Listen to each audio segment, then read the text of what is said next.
Now, are you kidding? And now for something completely different. That's right, we're giving the sourdough baking a little break, and today I want to share with you a recipe for something you may never even have heard of. It's called Lahmacun, and it's a Turkish style pizza.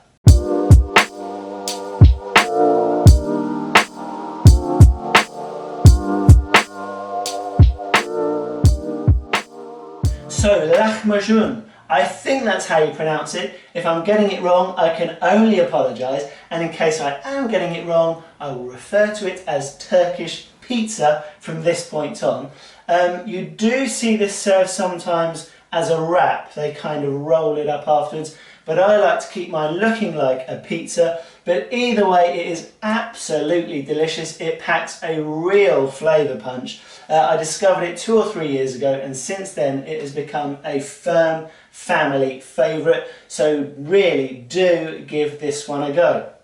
I'm going to divide the tutorial into kind of 3 sections. Firstly the dough, then the topping, and then a salad to go with it. Now you can think of the salad more as a chunky salsa, and it is traditionally served with the lahmacun because, or the Turkish pizza, because the pizza is kind of rich with olive oil and the fat from the lamb, so you want something kind of fresh and zingy to counter that. So, to kick things off, we need to make the dough, and for that you're going to need 250 grams of strong white bread flour, 5 grams of salt, 5 grams of sugar, 10 grams of instant yeast, 1 medium to large free-range egg, and then you'll need 50 grams of extra virgin olive oil. And in here I've got 50 grams of whole milk with 50 grams of warm water, and that is just to take the chill off of the milk, which was straight from the fridge. If you wanted to keep this dairy free, because there's no cheese topping, so it makes a good dairy free meal, you could just omit the milk and do 100% water. But very simple. We're just going to put this all into a bowl and give it a good mix. So in with the flour, in with the salt, ooh, there goes my egg, in with the sugar, let's get the egg in before that goes on the floor, and then the 10 grams of yeast, then the milk and water, and then, like I say, 50 grams of extra virgin olive oil. So this is a bit like, it's basically an enriched dough, a bit like a brioche, but instead of enriching it with butter, we're using olive oil for a slightly more savoury and sort of Middle Eastern flavour. So we'll get that on there, give it a mix for 5 minutes. If you haven't got a KitchenAid, just put all the ingredients in a bowl, mix them together with a fork, and then knead them by hand again for about 5 minutes.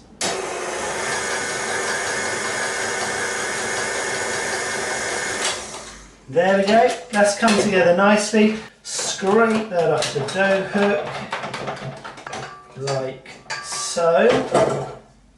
Looks like that. And now you could just cover that, leave it in the bowl and let it bulk proof at room temperature for a couple of hours. But as with any enriched dough or pizza dough, it really does benefit from a slow cold proofing in the fridge. So what I'm going to do is transfer this to a smaller bowl, just so it doesn't take up quite so much room in the fridge. Give it a little drizzle of olive oil on top, just like that. Then just use your hand to spread that over, and now it won't stick to the cling film, which we'll put on top, like so. So again, still leave that at room temperature for a couple of hours. That's really going to get the fermentation going, and then just transfer it to the fridge, and it will sit quite happily in there for a day, even 2 days, and then we can crack on with making the actual pizza. Okay, so we've got our dough cold from the fridge.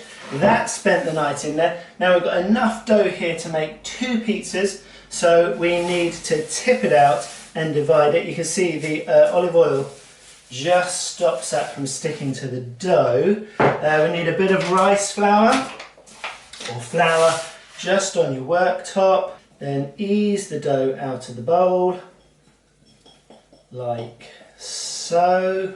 Use a bench knife or a knife just to divide that into two, and then I'm just going to put it into a loose ball, and that is just going to make it a bit easier when we come to roll it out later. So I'll put that onto the side.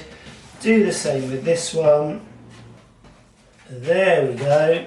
And now we'll leave them there just to kind of bench rest for 15 minutes, half an hour, and that's just going to allow them to relax into that new shape, and then it's going to make it easier for us when we roll them out. So now we can concentrate on the topping. And for the topping you're going to need 250 grams of minced lamb, and then you'll need 1 large onion, or because you need half an onion for the salad, the salsa, I'm going to be using 2 onions. I'll use 1.5 in this, and we'll save half an onion for the salsa.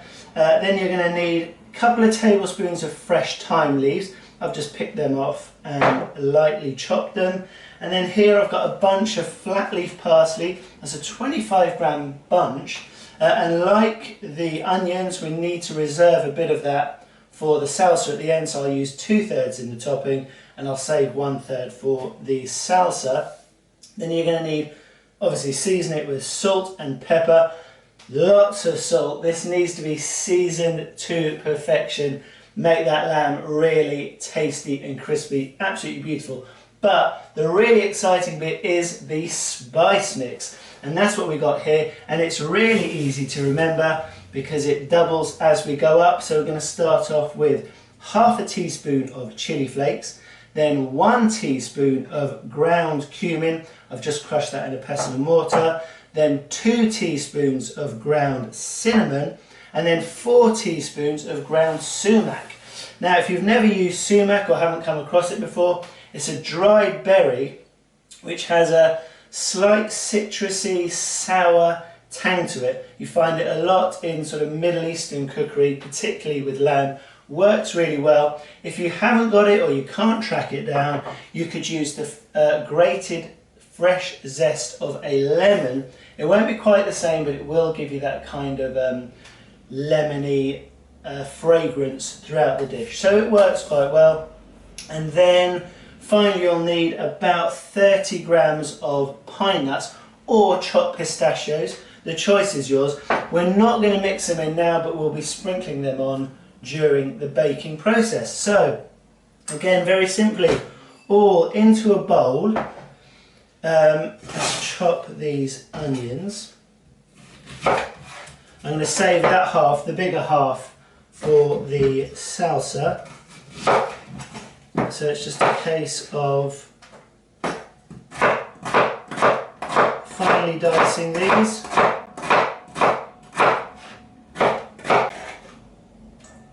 There we go, like that. Whew, that onion's making me cry a little bit. Then I will, like I say, take about 2/3 of the parsley. We can finely chop the stalk end, then get a little bit less fine as we get up to the leafy end. That goes in. Then we'll add the chopped thyme to that. A good grind of black pepper, like so. And then, like I say, about half a teaspoon of the chili flakes. It depends how spicy you like it. To be honest, my children are a bit of wimps when it comes to spice, so I'll put a little bit under. The teaspoon of ground cumin, the 2 teaspoons of ground cinnamon, and that is great. It might sound a little bit strange having cinnamon in a savoury dish, but trust me, it works super well. And then the 4 of the sumac. 4, I mean, you don't have to be too accurate about this. And then, I haven't put the salt in yet, because what the salt will do is make the meat kind of start sticking together. So what I would do at this point is just with a fork, because you don't want to make this into kind of a patty. It wants to be crumbly so you can spread it over the top. So just gently break up the lamb, like so. If you've got any big chunks, just break them up with your fingers. And then as the sort of cinnamon and the spices coat the outside of the lamb, it'll stop it sticking back together. So, like that. That's looking pretty good. And now, like I say, give it a generous seasoning with the salt. Sprinkle that in. It's probably a teaspoon of salt. And again, just fold that through. So as you can see, it's kind of loose. It's almost like a soil. It's just rolling over each other. There we go. And now we can put that. See, there's a chunk, so I'll just break that one up. There we go. We can put that to one side and that is ready to go. So now we need to roll out our bases. Bit of the rice flour, dusting of that, and now roll it out to sort of the size of a dinner plate or as big as your baking tray. And just keep flipping it over so you know it's not sticking to the worktop. Keep turning it, rolling it so you get a nice even round base. If you find it's fighting you and it keeps pulling back in, you can just put that one to the side, move on to the next one, and it'll just give it a little time to relax. And then you should find when you come back to it, it's easier to roll again. So we'll do the same with the other one. Okay, lovely. Like that. A few moments later. Okay, so I've got my 2 baking trays lined with some baking parchment so they don't stick. And it means once they're cooked, I can use that paper just to slide them off. So we'll put one base on each, and you can kind of coax them into a nice round at this point. There we go. And now you just want to divide your topping equally over the 2 bases. So just sprinkle it on.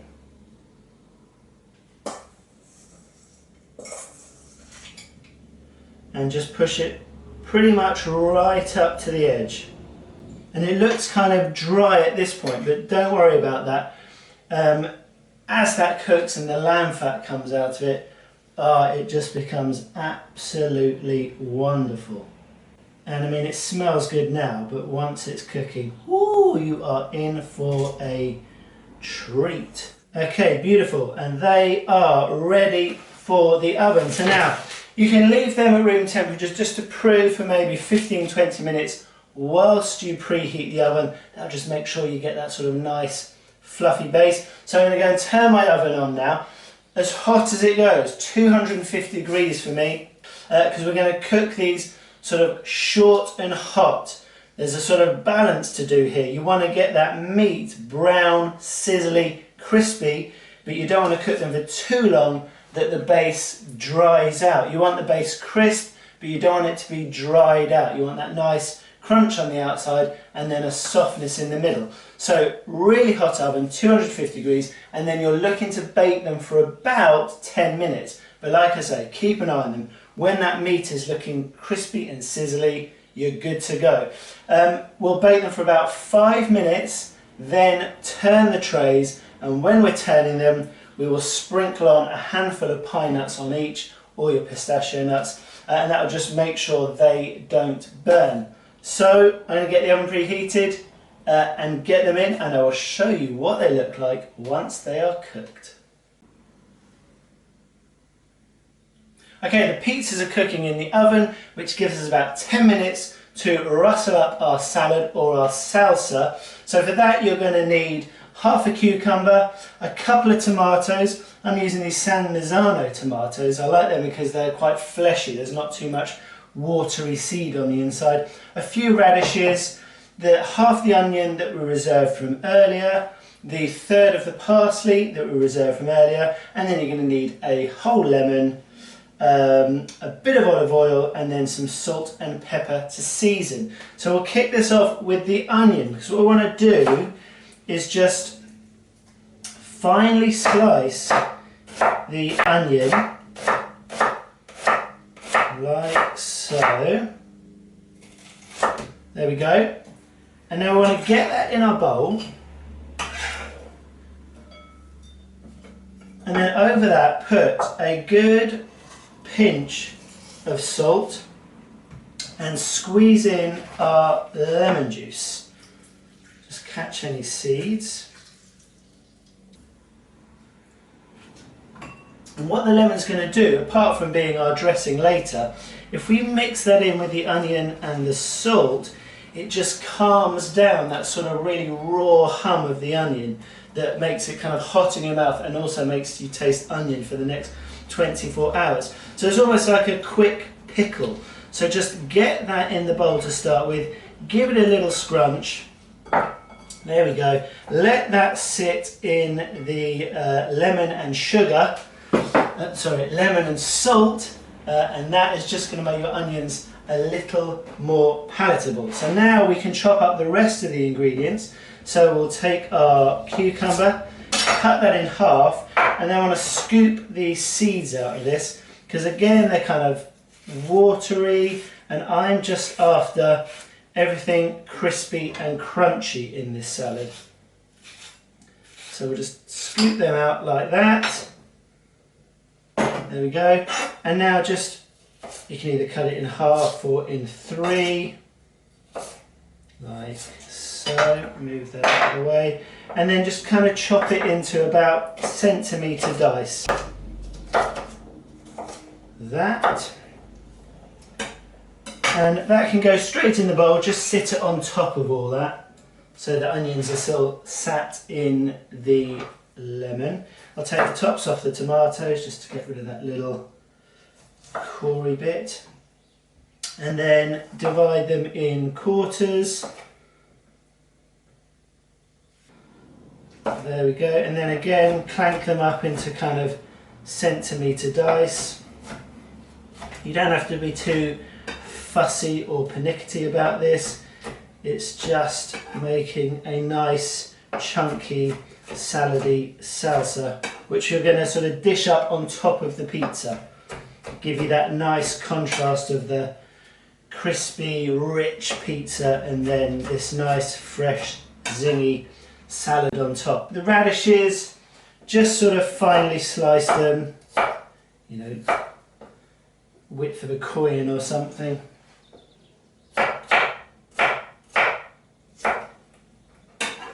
Okay, that'll do for now. And then our parsley. So chop that up. I'll get a bit of stalk in there. And finally, we've already got the salt in there. So now we just want to go a little grind of pepper. And we've already got the lemon juice in there. So we're just going to put a little splash of olive oil. Now we're not making a vinaigrette, so we're not sort of going 1/3 to 2/3 oil. We'll just go for basically a tablespoon of olive oil just to help kind of amalgamate it, bring it all together. And now you just mix that up. And that looks really nice. Summery, crunchy, lots of colours. Because the pizza is going to look pretty brown, so this is going to sort of inject a bit of vibrancy back into it. So I'll get the pizzas out of the oven and I'll show you how to dish this up and we'll give it a little taste. There we go! Look at that beauty! So, slide that up onto there. Taste that blue meat. And there you have it, looking good. Puffed up a little bit, we've got some colour on the dough, we've got the nice crispy lamb on top. So, take that to the table, cut it just like a pizza. Then a little bit of the salad on top, tomato, cucumber, little bit of radish. This is going to be pretty hot, so wish me luck. Get that without dropping it everywhere. And then I'm going to go in for a big old bite.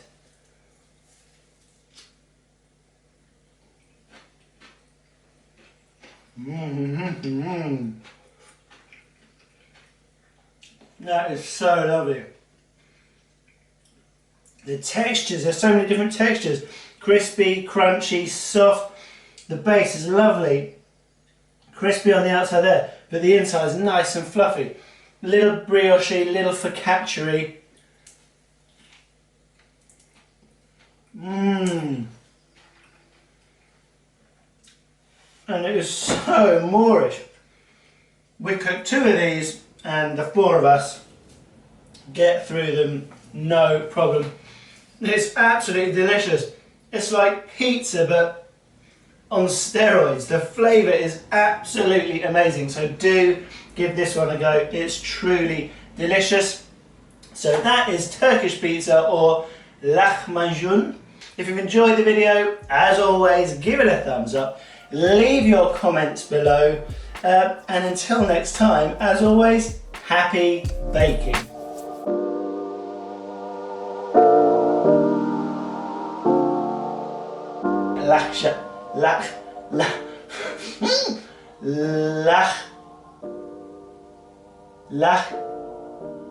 Oh my god, I've lost it. I've totally lost it.